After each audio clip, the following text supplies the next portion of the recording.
Alrighty, ladies and gentlemen, SAUNCH here. Welcome back to yet another episode here on Bodybuilding News Network, BNN. We're going to be covering the prejudging for this year's Orlando Pro. So if you enjoy that style of content, and if you find yourself enjoying this content, please subscribe. It really helps the algorithm. But as you can see here, we have the projected top four coming out of prejudging. We have Hassan Mustafa in the middle, pretty much dominating the show after his win at Puerto Rico. It was kind of he was the favorite to come into the show and win. And overall, I'd say that he's definitely going to be winning this show. It looks like they're going to have Maxx Charles in second next to him. Max placing third at Indy this year was the last time we saw him.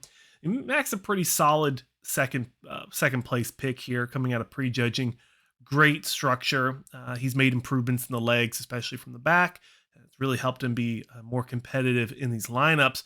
But Andrea Presti, they had a little typo in the scorecard, but he did confirm he was going to be here. And lo and behold, here he is. Now, Andrea Presti, he placed seventh, I think, at Cali, and then second at New York Pro. So he's had a really good year so far. The question was, is he going to be able to get in that top 3, top 4, or is he going to fall outside the top 6 like he did in Cali? And I thought he brought enough conditioning, enough separation, striations and things of that nature to be competitive here. He's a very big guy. So if they pop him up to second, I wouldn't be surprised. Maxx Charles is a very solid second place pick, but I still think the show's not over. There's going to be some conversation, and they're going to battle it out. In fourth place, we have Phil Clahar. Love the guy. We had a podcast. He's on the channel if you want to check out that episode.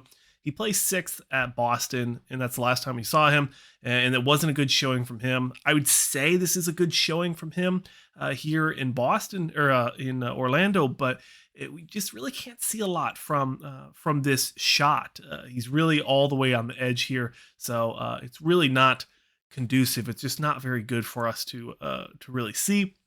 Some takeaways. If you're still watching, please subscribe. Really helps out the channel, helps out the algorithm. But some of my big takeaways here were Hassan looked really sharp.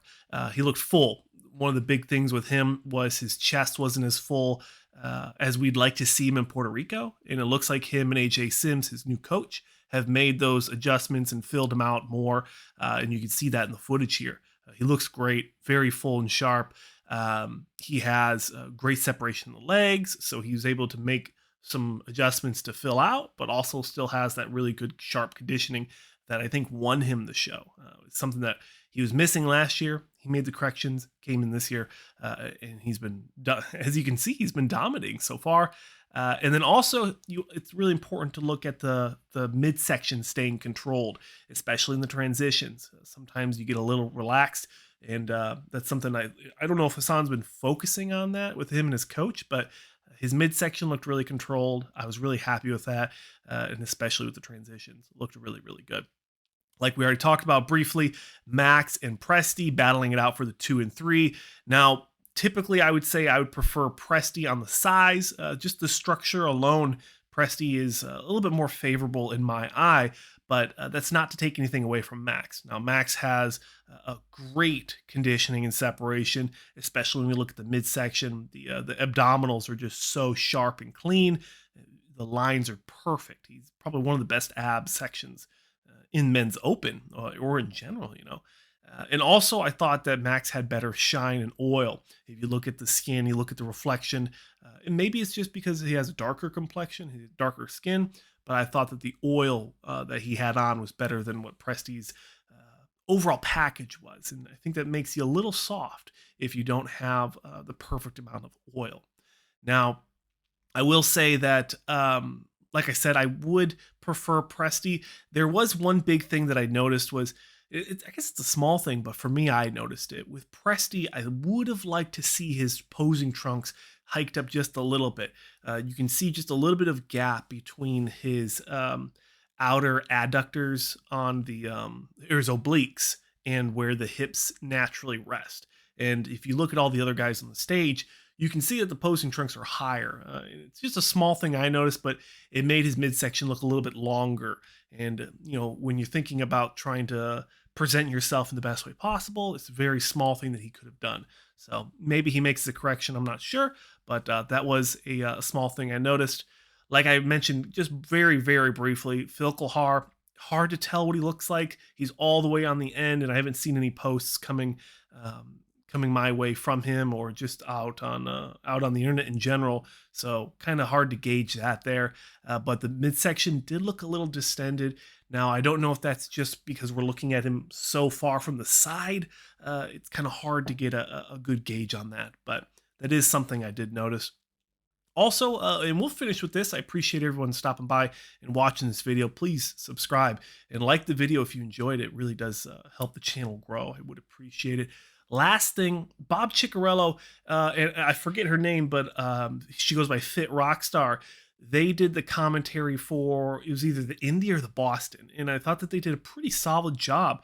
And I thought it was very interesting that they were present at the Orlando Pro with Betty, one of the promoters, but they weren't doing commentary. They weren't doing a live stream. And I just feel like the more that the fans are starting to get a say in how these bodybuilding shows are going, and we're able to give them feedback that's actually going to be used, I really feel like there was a big opportunity missed here at the Orlando. No live stream, no live commentary. Haven't really seen a lot of photos and videos coming out. I'm not sure if that's because they're just kind of pushing out the media and not letting us get in there and get really good photos, or live updates is what people want to see, especially without a live stream. So those are kind of my big takeaways. I would say it's going to be Hassan's show to lose.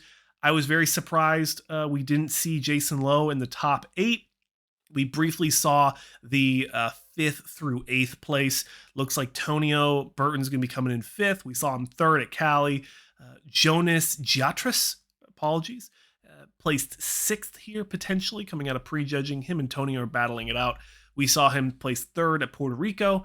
We have Walter Martin, who placed 7th at this last Indy Pro. He is also probably gauged to hit 7th here as well after prejudging. And then rounding out the top 8 is going to be Matt Kouba, who placed 12th at Indy, the most recent Indy.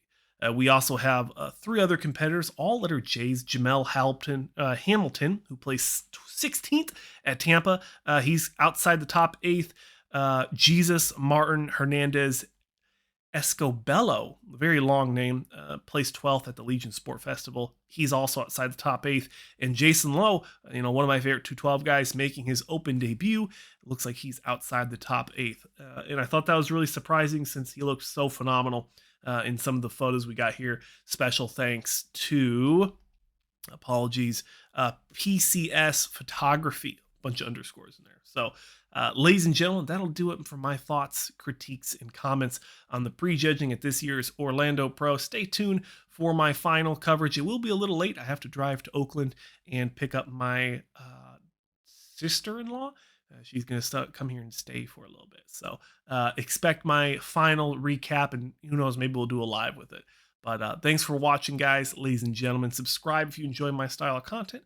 Like the video if you enjoyed it. It really helps the algorithm, and it really helps this channel grow as we move into this summer season. So thanks for watching, guys, and I'll see you guys in the next one.